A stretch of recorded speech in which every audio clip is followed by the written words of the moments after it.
अच्छा उमर, आप खुद भी पत्रकार रहे हैं, पॉलिटिकल खबर के साथ साथ धरोहर पर भी काम करते हैं। मुझे एक बात पूछनी है, 2 दिन पहले शारदा सिन्हा जो कि बिहार की स्वर कोकिला थी, उनके निधन के बाद श्रद्धांजलि सभा का आयोजन पटना के रविंद्र भवन में किया जाता है। दोनों डिप्टी सीएम आते हैं, जी, ठीक है, और दीप जलाने के बाद दोनों 9-2-11 हो जाते हैं।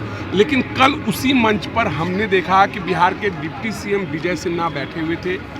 वो आए और तब तक बैठे रहे जब तक अल्लू अर्जुन वहाँ से चले नहीं गए। इसको आप किस रूप में देखते हैं? देखिए, हमारे यहाँ एक वर्ड होता है ओरिएंटलिज्म। ओरिएंटलिज्म इसको कहते हैं कि एशिया पे यूरोप का असर, यानी वेस्ट का ईस्ट के ऊपर असर। तो सेम यही है कि हम अपने लोगों की इज्जत नहीं करते हैं, बाहर के लोगों की थोड़ी ज़्यादा इज्जत करते हैं। ऐसा नहीं है कि हमें नहीं करना चाहिए, लेकिन अपने घर के लोगों की भी इज्जत करनी चाहिए, उनकी भी चीज़ें सुननी चाहिए। तो मसला यही है कि शारदा सिन्हा जी जब बीमार थी तो उनको लेकर भी लोगों ने तरह तरह के अफवाह उड़ा दिए कि गुजर गई। बाद में जब निधन हो गया तो लोगों ने पोस्ट भी किया और छठ के मौके पर उनको जगह जगह श्रद्धांजलि भी दी गई। लेकिन कुछ चीज़ों में मलाल रहता है कि इंसान उसके आखिरी सफ़र में साथी बने, तो ये बहुत दुख की बात रही। जो क्राउड कल दिखा, मेरा कहने का तात्पर्य है वह क्राउड गंगा घाट पर जब उनका संस्कार किया जा रहा था, श्रद्धांजलि सभा हो या घर पे जो मृतक के बाद जो भोज का आयोजन होता है, उसमें पटना के इस समाज का 10% या 20% भी देखने को न मिला। उसकी 2 वजह है। एक पहला ये है कि कल का जो प्रोग्राम था वो PR प्रोग्राम था, उसको प्रमोट किया गया। और जब किसी का इंतकाल होता है, कोई गुजर जाता है, निधन होता है, तो वो एक दुख की घड़ी होती है, तो उसको PR नहीं करते हैं। तो फैमिली के लोगों ने सिर्फ अनाउंस कर दिया कि यहाँ से निकलेंगे, तो खबर बहुत ज़्यादा चली नहीं। और इस वजह कर भी लोग नहीं, यार दूसरा त्यौहार का भी सीज़न था, ये 1-2 अहम वजह रही।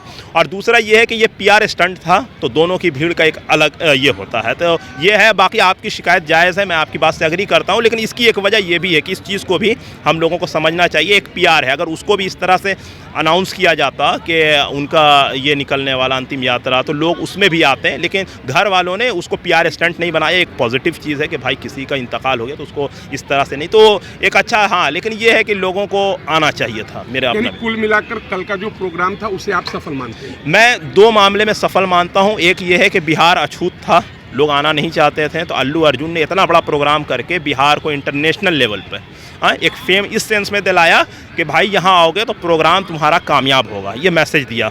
सेम ऐसा ही हमको रणजी ट्रॉफी के दौर में भी दिया कि भाई क्रिकेट मैच खेलो पटना में, भीड़ देखो, हम दिखा के दे देंगे। हाँ, तो ये एक बहुत पॉजिटिव चीज़ रही और इस हिसाब से पॉजिटिव है। और निगेटिव तो इस मामले है कि मैनेजमेंट का भाई हादसा हो जाता तो कौन जिम्मेदार, तो आपको उस चीज़ को मेंटेन सख्ती से कीजिए या जैसे कीजिए वो करना पड़ेगा। भीड़ डिसिप्लिन नहीं होती। आप ये मानिए कि बिहार के लोग उदंड नहीं होता, भीड़ भाई हर जगह उदंड ही होता है।